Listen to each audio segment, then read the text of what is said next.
All right, so today we're going to talk about how to pack to go on a trip. A lot of people have asked me questions about, how I shoot, what I use to shoot, what I take along with me. On Tuesday, I leave for Ireland to teach a class with my friend Tiara Rad at the photography mill in Dublin. Actually, Josie and I both leave for Ireland on Tuesday.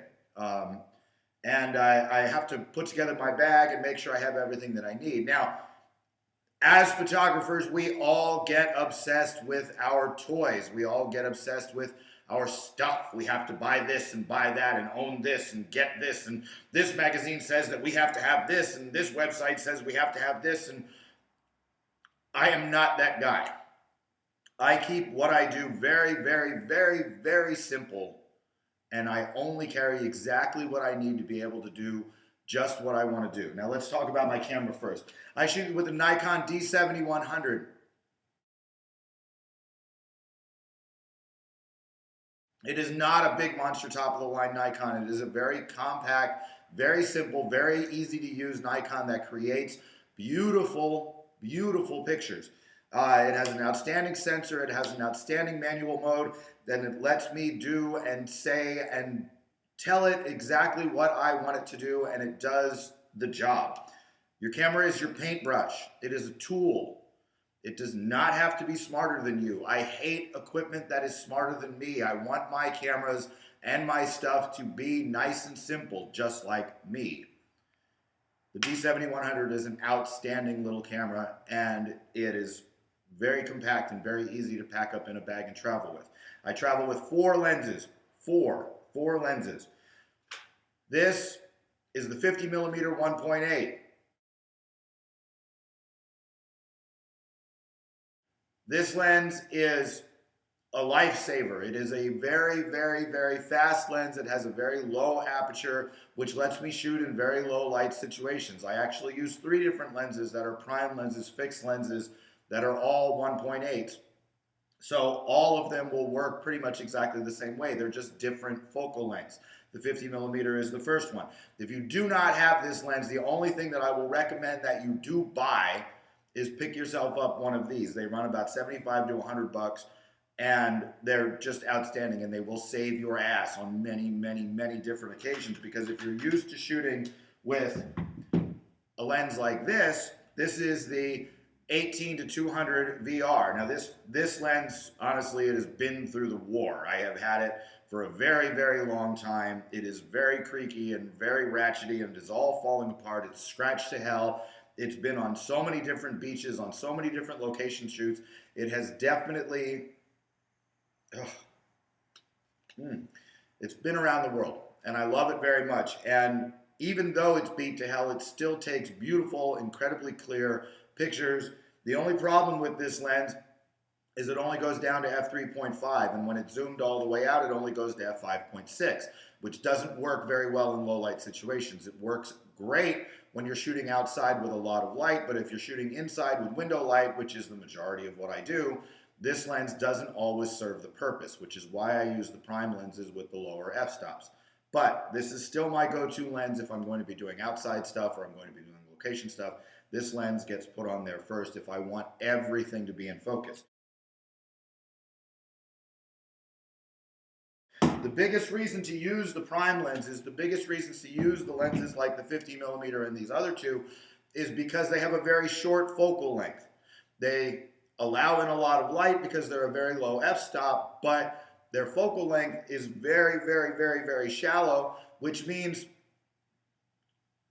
when it's focused on your subject is the only thing in the frame that is going to be in focus in that frame. If I focus on my subject's face, the background is going to be out of focus, the foreground is going to be out of focus, and it's very clear what the subject of my photograph is because it's the only thing in the frame that's in focus. It's an old journalism trick. It's an old portrait photographer trick. It just really allows you to be very clear with what you're trying to say by only having one thing in focus in the frame. The 50mm is the first one. I have two others. The 50mm works great, but if I need a little bit more room, I use the 35mm 1.8. Almost an identical lens to the 50mm. It's just a little bit wider. But my favorite lens is the 85mm 1.8. This is an outstanding portrait lens.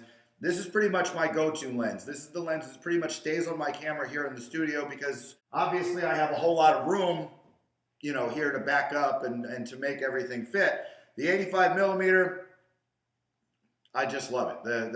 The focal length is very shallow. The background is milky and beautiful, and all of these lights just fade right into nice, pretty colors, highlights, and shadows, and it's absolutely gorgeous for a portrait lens. I'll show you a couple shots that I've done with it.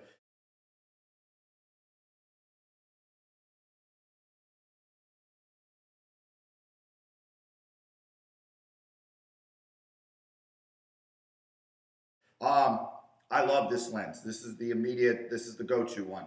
So let's go through the lenses all one more time. The 50mm that's on the D7100, the 85mm, the 35mm, and then my outside runaround kind of lens, the 18-200 VR.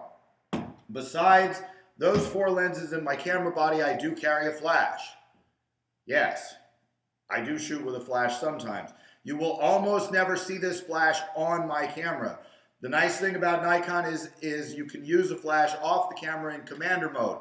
Commander mode is amazing because you can fire the camera way over there and have the flash way over there, and the flash will fire off with it. I use my flash to fill in shadows, especially when I'm doing outside stuff in bright overhead sunlight, because that way I can just balance things out a little bit. I don't like things to look fake, which is why I shoot almost exclusively natural light, but sometimes you need that flash just to help you out a little bit, just to bump things up. I'll use this more often as a hair light or as a catch light than I will to light the actual frame of a shot. But I do keep it along just in case I absolutely need it. It's not a real special one. It's the SB600. It does what I want it to do and only what I want it to do. It works great in commander mode, and it's also very simple. And all of these things fit very easily into my nice Nikon backpack, which very conveniently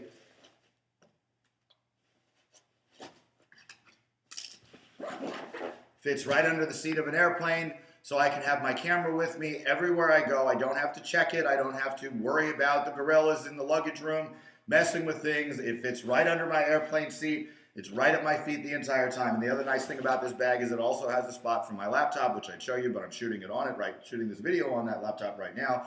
But it fits right into the back, so everything is all nice and together, and I never have to worry about where my camera is because it's always there. So even if something happens to my luggage, I can still get where I'm going and do the job. With exactly what I just showed you, I can shoot anything.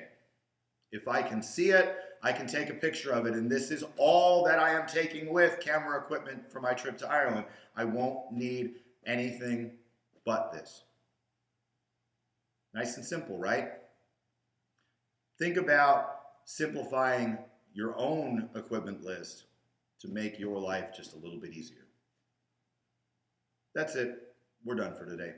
Talk to you soon.